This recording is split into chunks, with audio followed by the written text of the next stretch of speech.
বলো এটা দিয়ে কি করবে তুমি? কি করছো? গাজর গাজর কুড়াচ্ছি ভাতের জন্য। আচ্ছা, আর এখানে আমি আলু কেটেছি। আমি আমার বড় বড় পেঁয়াজ কাটছে। শাশুড়ি মা ইয়ে করছে, ডাল রান্না করছে, ডাল স্পেশাল ডাল জামাইছে পিকনিক করতে।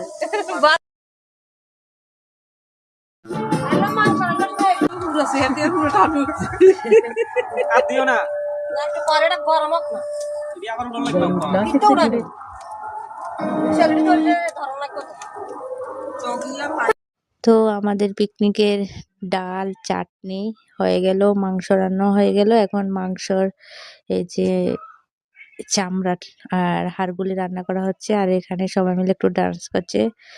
তো এদিকে আবার ঘরের চুলার মধ্যে বেগুনি করে নিচ্ছে আর পাঁপড় ভাজা করে নিচ্ছে। তো সবকিছু কমপ্লিট হয়ে গেল।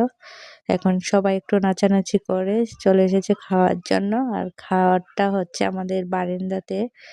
তো সবাই খেতে বসে গেছে। সো টাটা, বাই বাই, দেখা হচ্ছে নেক্সট ভিডিওতে।